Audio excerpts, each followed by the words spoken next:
चलिए इस पेचीदा सवाल को समझने की कोशिश करते हैं और जानते हैं। इसकी शुरुआत एक ऐसे नतीजे से करते हैं जो आपको शायद थोड़ा चौंका दे। इस विश्लेषण में हम ये समझने वाले हैं कि थाई पॉलिटिक्स बार बार एक ही लूप में क्यों फंसी हुई है। हम उस सिस्टम पर फोकस करेंगे जो मिलिट्री कूप यानी तख्ता पलट को एक प्रॉब्लम नहीं बल्कि सिस्टम का एक हिस्सा, एक फीचर मानता है। तो थाईलैंड के हालात को समझने के लिए सबसे पहले हमें यह सोचना होगा कि वहां की पॉलिटिकल सिस्टम में तख्ता पलट का असल मतलब है क्या। देखिए, दुनिया के कई देशों में तख्ता पलट का मतलब होता है क्रांति, जो देश को बिखेर देती है। लेकिन थाईलैंड में इसे अक्सर एक सेफ्टी डिवाइस की तरह देखा जाता है जो सिस्टम में पहले से ही मौजूद है। और यहीं पर हमें नतीजा और सोच में एक बुनियादी फर्क देखने को मिलता है। जहां बाकी जगहों पर तख्ता पलट एक हिंसक क्रांति हो सकती है, वहीं थाईलैंड में इसे अक्सर एक एडजस्टमेंट की तरह देखा जाता है, सिस्टम को रीसेट करने का एक तरीका।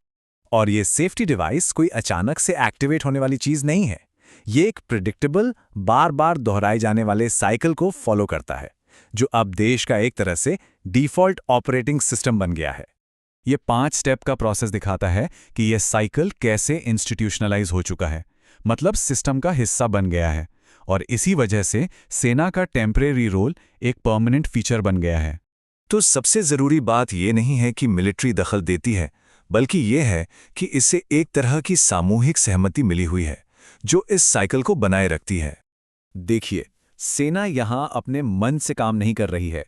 वो तो एक बहुत बड़े और ज्यादा ताकतवर एस्टैब्लिशमेंट की, कह सकते हैं, एनफोर्समेंट विंग है। तो सवाल ये उठता है कि अगर सिर्फ सेना नहीं तो फिर असली पावर किसके हाथ में है? इस पावर स्ट्रक्चर में और कौन-कौन है?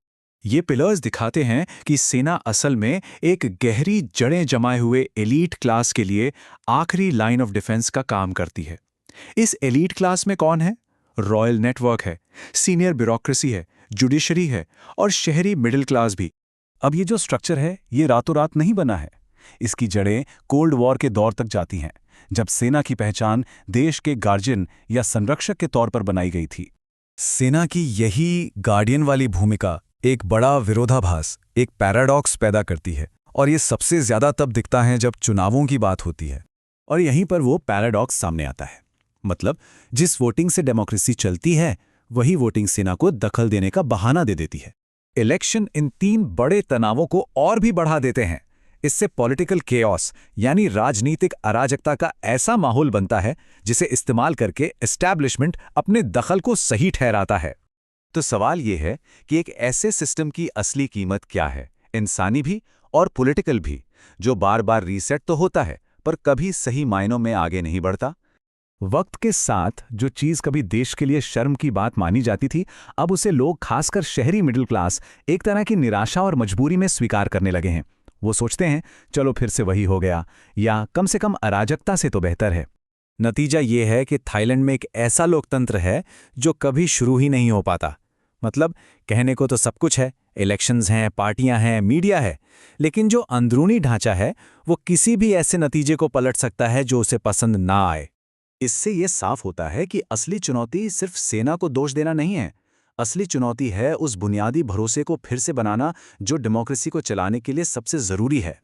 आखिर में ये सवाल भी अहम है कि क्या थाईलैंड की कहानी एकदम अलग है या फिर ये एक बड़े ग्लोबल ट्रेंड का हिस्सा है। सच तो यह है कि ये स्ट्रक्चर, जहां एक टेम्पररी मिलिट्री रोल परमानेंट बन जाता है, हमें दूसरे देशों में भी देखने को मिलता है। ये एक तरह से डेमोक्रेसी को शुरू होने से पहले ही रोक देता है, उसे फ्रीज कर देता है। और ये हमें एक आखिरी और काफी गंभीर सोच के साथ छोड़ जाता है। शायद बदलाव के रास्ते में सबसे बड़ी रुकावट उन लोगों की खामोशी है जो ये अच्छी तरह जानते हैं कि ये पूरा खेल पहले से ही फिक्स है।